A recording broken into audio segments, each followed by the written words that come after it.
வணக்கம். இந்த சமூக வலைத்தளங்கள் ஊடாக நான் எனது பதிவுகளை மிகவும் கௌரவமாக, கண்ணியமாக, இன்னும் குறிப்பாக சொல்ல போனால் அந்த மற்றவர்கள் முகம் சுளிக்கக்கூடாதுன்ற விஷயத்தில் நான் ரொம்ப அவதானமாக இருக்கிறேன். நான் ஏன்னு சொன்னால், இந்த சமூக வலைத்தளங்களை பலரும் பார்க்கிறார்கள். என்னை விட வயது முதிர்ந்தவர்களும் பார்க்கிறார்கள், என்னை விட வயது மிகவும் குறைவானவர்களும் பார்க்கிறார்கள். அதனால் இந்த வார்த்தை பிரயோகங்களை நான் கவனமாக இருக்கிறேன். ஆனால் முதலாக நான் இப்போ அதை பிரேக் பண்ண போகிறேன். அதாவது கொஞ்சம் காட்டமான வார்த்தைகளை நான் பயன்படுத்த போகிறேன். அதனால் தயவுசெய்து யாராவது உங்களுக்கு அப்படி இந்த காணொலியை பார்க்க விருப்பம் இல்லாதவர்கள் தட்டி விட்டு போங்க. இது எதை பற்றினது என்று சொன்னால், தமிழ்நாட்டில் விடுதலை சிறுத்தைகள் தலைவர் திருமாவளவனை பற்றி நான் பேச போகிறேன். என்னென்னு சொன்னால், இப்போ ஒரு 2-3 நாளைக்கு முதல் அவர் ஒரு மேடை பேச்சில் சொல்லியிருக்கிறார். தமிழ் விடுதலை புலிகளின் தலைவர் மேதகு பிரபாகரன் அவர்கள் தனது காதல் மனைவியை கைபிடிக்கும் சமயத்தில் சில பல எதிர்ப்புகள் வந்ததாகவும், அதனால் தனது காதல் மனைவியை கைப்பிடிப்பதற்காக 14 பேரை பலி கொடுத்து, அதாவது அவர்களை சுட்டு கொன்று விட்டு, இல்லைன்னு சொன்னால் அவர்களை அழித்து விட்டு தான் தனது காதல் மனைவியை கைப்பிடித்ததாகவும், அது வெல்வெட்டித்துறையில் நடந்ததாகவும் சொல்கிறேன். இப்போ நான் ஒரு தமிழ் தேசியத்தை எனது ஒரு உயிர் மூச்சாக நினைக்கிறேன். நான் எனது நாடு தமிழீழம்,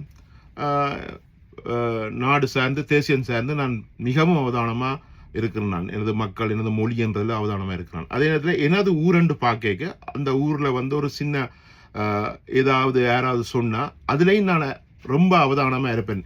என்று சொன்னால், வீட்டை நேசிக்கிறவன் தான் நாட்டை நேசிப்பான்றது ஒரு பரந்துபட்ட எண்ணம். அதனால் நான் எனது மண்ணையும் மக்களையும் எவ்வளோ நேசிக்கிறேனோ அதே மாதிரி எனது ஊரையும் நான் நேசிக்கிறேன்.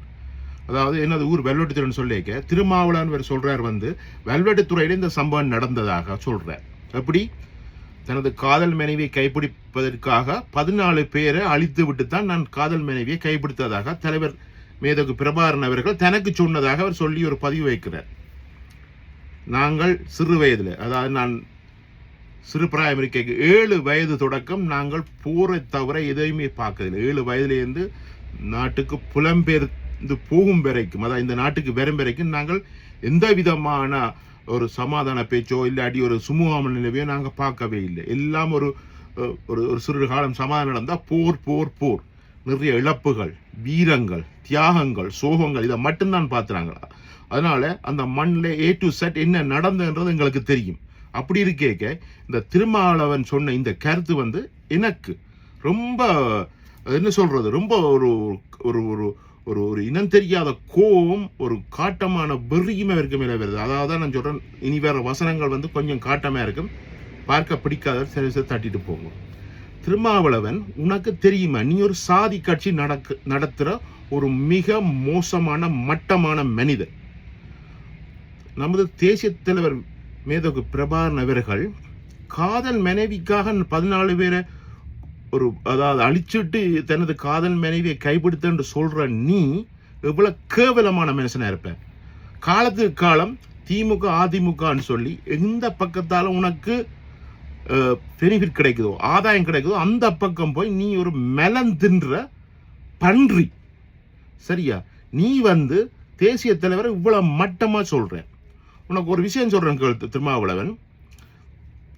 தேசிய தலைவர் 87 தொடக்கம் 90 கால பகுதியில, அதாவது 87 கால பகுதியில இந்தியன் ஆர்மி தமிழகத்துக்கு வந்த போது காட்டுக்குள்ள இருக்கிறார்.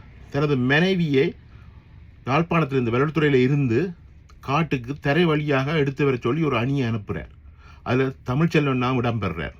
அப்ப ஏற்கனவே மதிவதனி அன்னிக்கு இரட்டை குப்பி, சைனாட் குப்பி கொடுக்கப்பட்டிருக்கு. வர்ற வழியில இந்தியன் ஆர்மி உங்களை சுற்றி வளைத்தாவோ கை செய்ய நினைத்தாலோ சைனாட் குப்பியை அருந்தி தனது உயிரை மாய்க்க வேண்டும் என்று மதிவதனி அவர்களுக்கு சொல்லப்படுது. அதே சமகாலத்தில் தேசிய தலைவர் தமிழ்ச்செல்வன் அண்ணன் கையிலேயும் ஒரு பிஸ்டலை கொடுக்குறார், துப்பாக்கியை கொடுக்குறார். சப்போஸ் மதிவதனி குப்பியை கடிக்க தாமதப்பட்டாலோ பயந்தாலோ இந்த துப்பாக்கியால் மதிவதனியை சுட்டு விட்டு வேறுங்கள் என்று சொன்னது. இதில் என்ன விலங்கு உனக்கு தெரியுமா? மக்களுக்காகவும் கொண்ட கொள்கைக்காகவும் அந்த உயரிய இயக்கத்தின் கொள்கைக்காகவும் தனது மனைவியை கூட சுட்டு கொன்று விட்டு வா என்பதுதான் அந்த அந்த கொள்கை இந்த பிரதிபலிப்பு. மக்களுக்காக தனது மனைவியை இழக்க தயாராக இருக்கிறவன் ஒரு காதலிக்காக 14 பேரை கொலை செய்து விட்டு கரம் பிடித்தார் சொல்லி நீ சொல்லியிருக்கிற. நீ லண்டனுக்கு திருமாவளவன், நீ லண்டனுக்கு வரைக்கும் இவ்வளவு அசிங்கப்பட்டுட்டு போனேன்னு உனக்கு தெரியும். அதே மாதிரி மலேசியாவுக்கு போய்க்கு அங்கே மலேசியா தமிழர் உனக்கு அசிங்கமா திட்டினது, உனது குப்பைகளை கொண்டு வந்து இந்த இடத்துல கொட்டாதேன்னு சொன்னது. நீ அவ்வளவுக்கு ஒரு திறந்தாழ்ந்த மனுஷன். உனக்கு இப்ப இனி வரும் காலங்களில் நீ ஒரு அரசியல் என்னாது, உன்னை யாருமே சேர்க்க போவது கிடையாது. ஒரு ஜாதி காட்சியை உருவாக்கி அங்க உள்ள மக்களை சிந்திக்க தெரியாதவர்களாக வைத்துக்கொண்டு அவர்களை ஏமாற்றி பிழைப்பு நடத்துற ஒரு பிக்காளி நீ எப்ப வெல்வெட்டித்துறையில வச்சு தலைவர் அந்த 14 பேரை அப்படி ஒரு சம்பவம் செய்துன்னு சொன்னியோ அப்பவே நீ ஒரு மகா மட்டமான ஆள். அந்த மண் இந்த பெருமை உனக்கு என்ன தெரியும்? நான் சொன்ன மாதிரி 7 வயசுலேருந்து போற தவிர நாங்கள் எதையுமே பார்த்ததில்லை. எவ்வளவு தியாகங்கள், சோகங்கள், ஒவ்வொரு நாளும் ஒவ்வொரு விடுதலை புலிகள் உறுப்பினர் சாகிறதும், அங்க விமான தாக்குதலும், கடலால் வந்த தாக்குதலும், இராணுவத்தின் இந்த முன்னோரி தாக்குதல், இதை தவிர நாங்கள் எதுவுமே பார்க்க இல்லை. அந்த இடத்துல இப்படி நடந்த நீ சொல்லிக்க, நான் சொன்ன மாதிரி தான், நீ ஒரு மெலன் தின்ற ஒரு பன்றி. நீ மனித பிறப்பே கிடையாது. அங்க உள்ள அந்த தமிழகத்தில் உள்ள அந்த மக்களை வச்சு நீ நீ நீ பிழைப்பு நடத்த ஒரு திறந்தாழ்ந்த மனிதன்.